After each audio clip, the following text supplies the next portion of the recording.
रसूल अल्लाह सल्लल्लाहु अलैहि वसल्लम के जर्नैल सहाबा में से एक हजरत जरीर बिन अब्दुल्ला रजी अल्लाह ताला अन्हु हैं। आप सल्लल्लाहु अलैहि वसल्लम ने उनसे हर मुसलमान के साथ खैर ख्वाही पर बैत ली थी। उन्होंने उस बैत की इस कदर पासदारी की कि जज्बा खैर ख्वाही उनकी तबीयत का हिस्सा बन गई। अगर ये कहा जाए कि नबी सल्लल्लाहु अलैहि वसल्लम की सिर्फ जज्बा खैर ख्वाही का गलबा और अक्स मुजस्सम तौर पर किसी में देखना हो तो उनकी जिंदगी को देख लिया जाए। आप रज़ी अल्लाह ताला अन्हु के कबूल इस्लाम का वाक़या इंतहाई अजीब और दिलचस्प है। जिस वक्त ये तशरीफ लाए, नबी करीम सल्लल्लाहु अलैहि वसल्लम खुतबा इरशाद फरमा रहे थे। आपने दौरान खुतबा उनके आने की खुशखबरी सुनाते हुए फरमाया कि अभी तुम्हारे पास उस दरवाजे से यमन का एक शख्स आएगा, उसके चेहरे पर बादशाहत के आसार होंगे। उसी खुतबे के दौरान आप मजलिस के मुकम्मल आदाब का लिहाज रखते हुए खिदमत में हाजिर हुए। आप रज़ी अल्लाह ताला अन्हु को कराइन व आसार से महसूस हुआ कि शायद आप सल्लल्लाहु अलैहि वसल्लम उनके बारे में गुफ्तगू फरमा रहे हैं। चुनाचा उसकी तस्दीक के लिए साथ बैठे हुए सहाबी से पूछा तो सहाबी ने कहा, आप सल्लल्लाहु अलैहि वसल्लम ने ये बात इरशाद फरमाई है कि अभी आपके पास यमन का एक बाशिंदा आएगा, उसके चेहरे पर बादशाहत के आसार होंगे।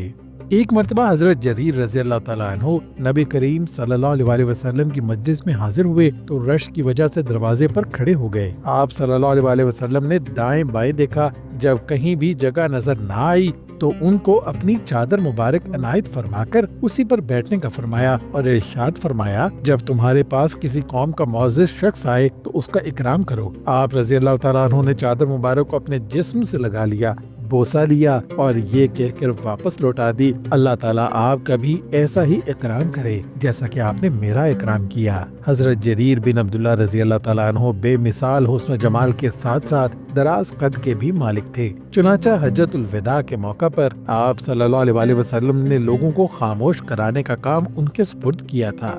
ज़माने जahलियत में अरब के मुख्तलिफ कबाइल ने काबतुल्लाह की तरह मुख्तलिफ इबादत खाने कायम कर रखे थे। वो उनकी ऐसे ही ताज़ीम करते थे जैसा कि बैतुल्लाह की ताज़ीम की जाती थी। यमन के 3 कबाइल दौस, खसाम और बजीला ने भी काबतुल्लाह के मुकाबले में एक कमरा तामीर करवाया।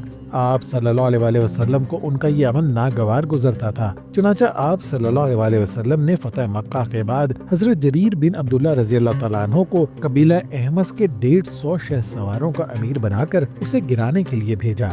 उस मौका पर उन्होंने नबी करीम सल्लल्लाहु अलैहि वसल्लम के सामने घोड़े पर जमकर ना बैठ सकने की शिकायत की।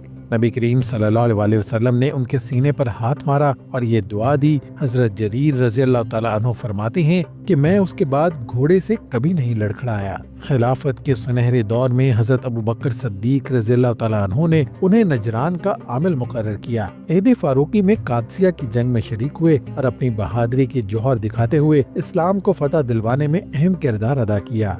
हजरत उस्मान गनी रज़ी अल्लाह ताला अन्हु ने उन्हें अपने ज़माने खिलाफत में हमजान का आमिल मुकर्रर किया और अहद उस्मानी ही में आप रज़ी अल्लाह ताला अन्हु ने आर्मीनिया को फतह किया था। हजरत अली रज़ी अल्लाह ताला अन्हु ने आपको अपना नायब बनाकर अवामो ख्वास से बैत लेने के लिए भेजा था, जिसके बाद आपने बकिया जिंदगी करकिया के गोशे आफियत में बसर की और 54 हिजरी में करकिया में ही वफात पाई।